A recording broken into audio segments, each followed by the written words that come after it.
Hey everybody, it's Melissa. Welcome back to my channel. I am very glad that you are here. I wanted to do a quick video today to tell you about what I've been reading, what I am planning to read, and we'll see where this one goes. I don't really have anything planned out for this video, so I'm just gonna be a little bit off the cuff.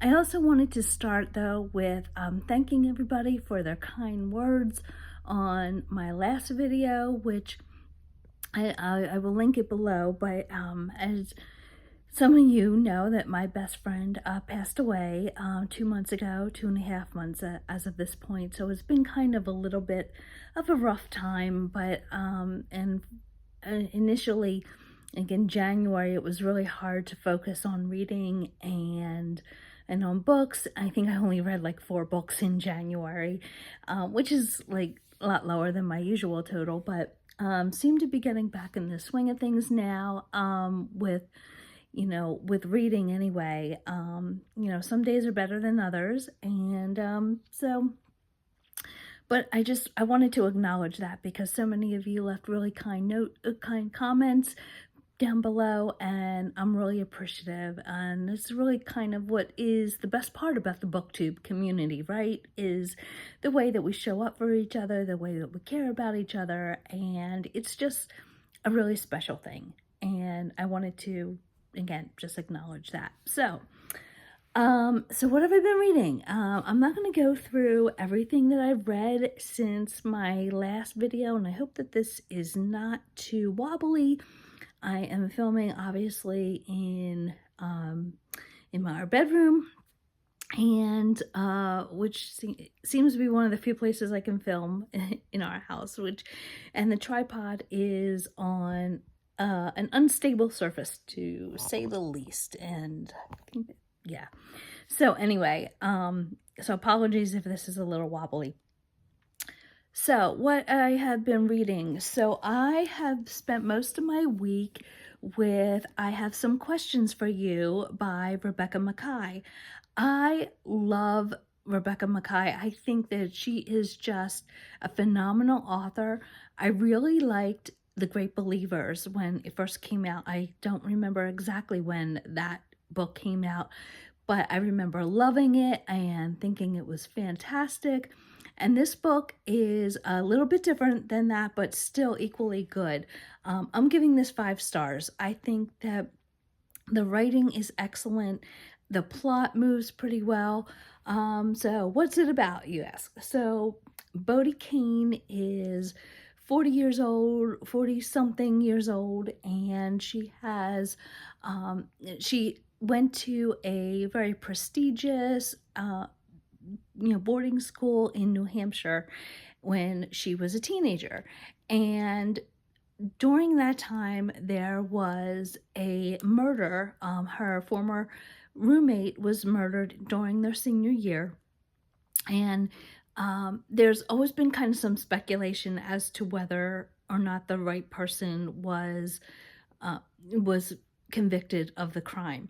And so Bodie, now at 40 years old, she is a podcaster, and she is invited back to the boarding school, which is called Granby, and to give a mini class for students on podcasting. And one of the students decides that she wants to look more into the case and find out what really happened and if the right person was convicted.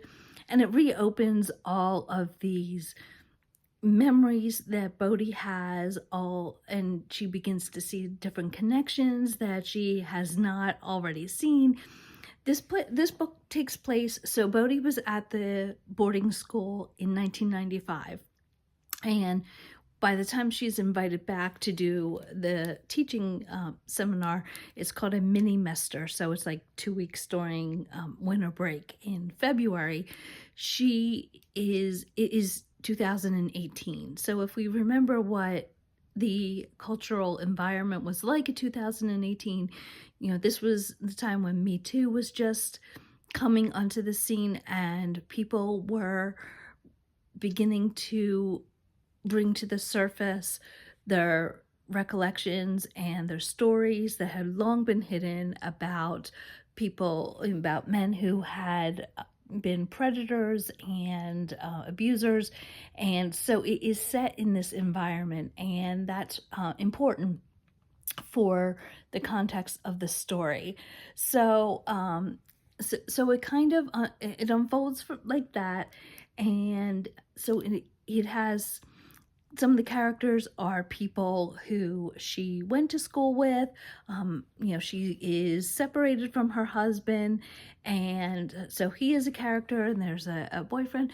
I think that I think if there are any faults in this, I would say that there might be a few too many extraneous characters in the story.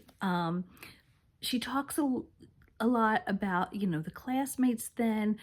It's, like I said, set in the 90s, so there's a lot of references to 90s culture, 90s television shows, the fashion, things like that. And Rebecca Makkai does this really well. But like I said, I think that a few of the characters could have been eliminated. So anyway, but I thought this was fantastic, really well done. I'm giving it 5 stars. I think, right now, my favorite book of the year that I have read so far is Demon Copperhead by Barbara Kingsolver. Absolutely loved the book. Thought that was fantastic. Just a great read. And this is a pretty close second. I don't think it topples Demon Copperhead, but I think that it's a good second, and I'm really looking forward to hearing what other people have to say about this one. So I Have Some Questions for You by Rebecca Makkai. I should also say too that this was a combination of read and audiobook for me. And I listened to the first part. Like I said, it was a combination. The narration is by Julia Whalen. I know that people either love or hate her as a narrator. I happen to like her a lot, and I think that she does a fantastic job with this. There's also a male narrator whose name I am forgetting that appears at some point and towards the end of the book as well. So anyway, I Have Some Questions for You. Rebecca Makkai, highly recommend it. Really enjoyed it. She is definitely one of my favorite authors, and I need to read a few more of her backlist. So that really was my reading for the week. I don't know what I'm going to pick up next. I have a couple possibilities. So that are due back to the library. I'm also reading, I don't have it, it's on my Kindle, and I'll probably finish it up tonight. A 3-Dog Life by Abigail Thomas, and I am planning to film a video about my recent binging of reading Abigail Thomas's work. So we'll talk about that in another time. Another book that I have out, I have 3 books out from the library. Well, who am I kidding? I have like more than 3 books out from the library right now. And one of them is Your Writing Matters, 34 Quick Essays to Get Unstuck and Stay Inspired. It is by Keiko O'Leary. And this is just a little book that I happened to find that I have at the library, and am interested in reading it. I like books about writing, about essays about writing, and look at the cover. I think that the cover is really gorgeous, and it's a little thing too, and it's due back next week, so I have to get to that, or whatever. Other possibilities that I have as recent reads. So I don't really want to go into a longer book. I kind of want something shorter. But then I have out from the library too, I have Hester by Laurie, Lico, Albanese. And I did read, in the fall, I reread The Scarlet Letter kind of as preparation for this. And so I may pick this up. It's a little shorter than I thought, but I kind of need like a palate cleanser after Demon Copperhead, and I have some questions for you, and I'm not sure if I want like a big novel, want something short. And then another possibility is The Island of Missing Trees. I also have this out on audio, so that is a possibility for my reading this week. And still, I am very interested in reading the Women's Prize and the International Booker Prize Award long list this year, and I'm definitely not going to get to all of them. I know that for a fact. But I want to read as many as I can. So I also have Homesick by Jennifer Croft, and Memphis by Tara and Stringfellow. And so those are possibilities. So not sure what I'm going to do. I may go with Homesick, actually, because it is a little book. It's a memoir, and we shall see. Anyway, I am going to wrap that up for now because I have a couple other videos that I want to film.